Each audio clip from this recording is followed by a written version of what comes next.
राधे राधे मेरे प्यारे भाइयों बहनों माताओं व बंधुओं, संस्कार की बातें चैनल में आपका स्वागत है। बंधुओं, आज मैं आपको सुना रही हूँ सोम प्रदोष व्रत कथा। बंधुओं, जो मनुष्य भी प्रदोष व्रत करते हैं, भगवान शिव उनकी सभी मनोकामनाएं शीघ्र पूरी करते हैं। यदि कोई प्रदोष व्रत नहीं भी कर पाता है और प्रदोष व्रत की कथा सुन लेता है, तब भगवान शिव उसकी भी हर मनोकामना पूरी करते हैं। सो बंधुओं, यदि आप व्रत करते हैं तब भी सोम प्रदोष व्रत कथा अवश्य सुने, और यदि व्रत नहीं करते हैं तब भी प्रदोष कथा को अवश्य सुने। बंधुओं, जो मनुष्य भी प्रदोष व्रत करते हैं, उन्हें आर्थिक संकटों का सामना नहीं करना पड़ता है। बंधुओं, एक मास में 2 बार प्रदोष व्रत आता है। जैसे एकादशी एक मास में 2 आती हैं, उसी प्रकार प्रदोष व्रत भी एक मास में 2 आते हैं। बंधुओं, एक मास में आने वाले दोनों प्रदोष व्रतों को करना चाहिए। बंधुओं, इस बार आश्विन मास में प्रदोष व्रत सोमवार को पड़ रहा है, क्योंकि कहा जाता है जिस दिन भी प्रदोष व्रत पड़े उसी वार के साथ वह जुड़ जाता है। जैसे कि आज सोमवार को प्रदोष आने के कारण सोम प्रदोष व्रत है। बंधुओं, यदि आपने हमारे YouTube चैनल को अब तक सब्सक्राइब नहीं किया तो जरूर करें और बेल आइकन दबाना ना भूलें।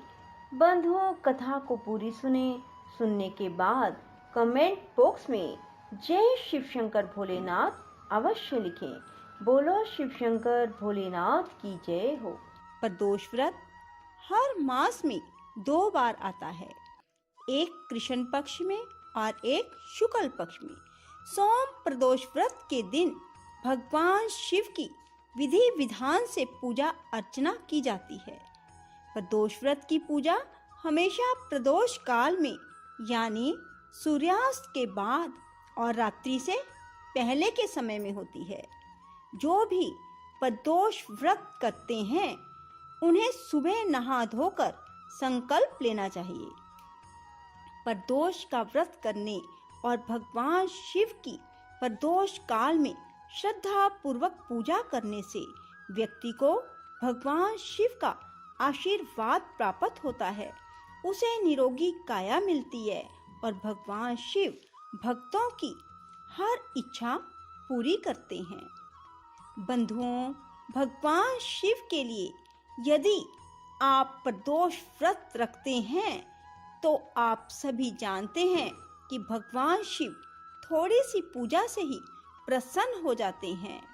यदि आप भगवान शिव से अपनी इच्छा पूरी करवाना चाहते हैं तो शिव प्रदोष व्रत जरूर करें। बंधुओं, शिव प्रदोष व्रत कई बार एकादशी से अगले दिन और कई बार एकादशी के दूसरे दिन आता है। यदि आपने हमारे चैनल को सब्सक्राइब नहीं किया तो जरूर करें और बेल आइकन दबाना ना भूलें, ताकि आपको हमारी आने वाली सभी वीडियोस की जानकारी सबसे पहले हो सके। बंधुओं, आप कथा को जब भी सुने, पूरी सुने और पूरी सुनने के बाद कमेंट बॉक्स में ओम नमः शिवाय जरूर लिखें। बंधुओं, मैं आपको बता दूं कि यदि प्रदोष व्रत सोमवार को आए तो सोम प्रदोष व्रत कहलाता है, और रविवार को आए तो रवि प्रदोष व्रत कहलाता है, और यदि शनिवार को प्रदोष हो तो शनि प्रदोष कहलाता है। इसी तरह जिस वार को प्रदोष हो वही प्रदोष व्रत कहलाता है। आपको मैं एक बात और बता देना चाहती हूँ कि अविवाहित लड़के या लड़कियाँ प्रदोष व्रत करते हैं तो उनकी शादी शीघ्र हो जाती है। यदि प्रदोष व्रत करने से आपकी शादी पक्की हो जाती है तो शादी से पहले माँ पार्वती को चुनरी और श्रृंगार का सामान जरूर चढ़ाएं। प्रदोष व्रत कैसे करें? प्रदोष व्रत वाले दिन सुबह जल्दी उठें, स्नान करें। स्नान करने के बाद मन में संकल्प लें कि हे भगवान, मैं आपके लिए प्रदोष व्रत कर रहा हूँ या कर रही हूँ। मेरी ये इच्छा है, इसे आप पूरी करें और व्रत को पूर्ण विश्वास और श्रद्धा से करें। फिर शाम के समय जब प्रदोष काल हो, सूर्य छिपने का समय, तब आप मंदिर में जाएं और आसन बिछाकर बैठें और भगवान शिव को गंगा जल मिला हुआ जल चढ़ाएं। फिर गाय का दूध चढ़ाएं, फूल, बेलपत्र, फल, आक, धतूरा, भांग चढ़ाएं और फिर भगवान को खीर का भोग लगाएं। वहां बैठकर शिव प्रदोष की कथा सुने और फिर कपूर से आरती उतारें।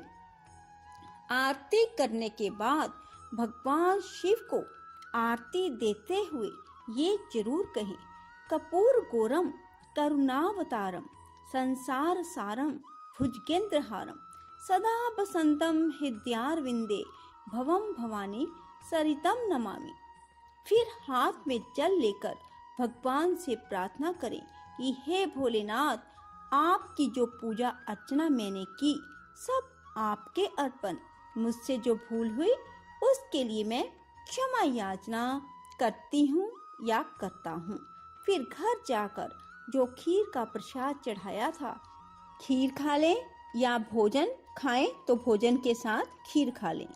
ऐसा करने से आपकी भोलेनाथ हर इच्छा पूरी करेंगे। सोम प्रदोष व्रत कथा। बोलो शिव शंकर भोलेनाथ की जय, माँ पार्वती की जय। सोम प्रदोष व्रत की पौराणिक व्रत कथा के अनुसार एक नगर में एक ब्राह्मणी रहती थी। उसके पति का स्वर्गवास हो गया था। उसका अब कोई आश्रयदाता नहीं था, इसलिए प्रातः होते ही वह अपने पुत्र के साथ भीख मांगने निकल पड़ी। भिक्षाटन से ही वह स्वयं व पुत्र का पेट पालती थी। एक दिन ब्राह्मणी घर लौट रही थी तो उसे एक लड़का घायल अवस्था में कराहता हुआ मिला। ब्राह्मणी दयावश उसे अपने घर ले आई। वह लड़का विदर्भ का राजकुमार था। शत्रु सैनिकों ने उसके राज्य पर आक्रमण कर उसके पिता को बंदी बना लिया था और राज्य पर नियंत्रण कर लिया था, इसलिए वह मारा मारा फिर रहा था। राजकुमार ब्राह्मण पुत्र के साथ ब्राह्मणी के घर रहने लगा। एक दिन अंशुमति नामक एक गंधर्व कन्या ने राजकुमार को देखा तो वह उस पर मोहित हो गई। अगले दिन अंशुमति अपने माता पिता को राजकुमार से मिलाने लाई। उन्हें भी राजकुमार भा गया। कुछ दिनों बाद अंशुमति के माता पिता को शंकर भगवान ने स्वप्न में आदेश दिया कि राजकुमार और अंशुमति का विवाह कर दिया जाए। उन्होंने वैसा ही किया। ब्राह्मणी प्रदोष व्रत करती थी। उसके व्रत के प्रभाव और गंधर्व राज की सेना की सहायता से राजकुमार ने विदर्भ से शत्रुओं को खदेड़ दिया और पिता के राज्य को पुनः प्राप्त कर आनंद पूर्वक रहने लगा। राजकुमार ने ब्राह्मण पुत्र को अपना प्रधानमंत्री बनाया। ब्राह्मणी के प्रदोष व्रत के महात्म से जैसे राजकुमार और ब्राह्मण पुत्र के दिन फिरे, वैसे ही शंकर भगवान अपने दूसरे भक्तों के दिन भी फिरते हैं। इसलिए सोम प्रदोष का व्रत करने वाले सभी भक्तों को यह कथा अवश्य पढ़नी अथवा सुननी चाहिए। यदि सोम प्रदोष व्रत नहीं किया तब भी आप इस कथा को सुनेंगे तो आपकी हर मनोकामना जरूर पूरी होगी। बोलो शिव शंकर भोलेनाथ की जय, माँ पार्वती की जय। कैलाश राना शिवचंद्र मौली फणींद्र माथा मुकुटी झलाली कारुण्य सिंधु भव दुख हारी तुझ बिन शंभो भज कौन तारी। कैलाश राना शिवचन्द्रमौली फणीन्द्रमाथा मुकुटिजलाली कारुण्यसिन्धो भवदुःखहारी तुझ बिन शंभो भज कौन तारी। कैलाश राना शिवचन्द्रमौली फणीन्द्रमाथा मुकुटिजलाली कारुण्यसिन्धो भवदुःखहारी तुझ बिन शंभो भज कौन तारी। कैलाश राना शिवचन्द्रमौली फणीन्द्रमाथा मुकुटिजलाली कारुण्यसिन्धो भवदुःखहारी तुझ बिन शंभो भज कौन तारी।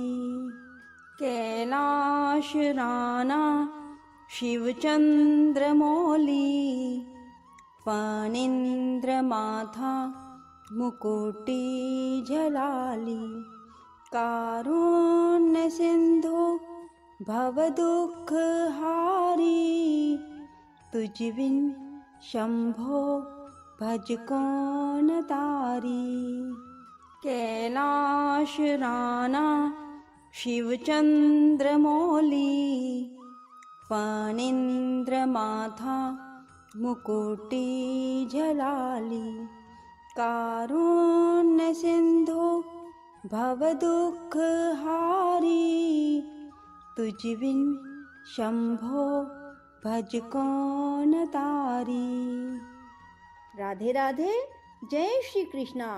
बंधुओं, यदि आपको हमारी वीडियो पसंद आए तो इसे लाइक करें और शेयर भी जरूर करें।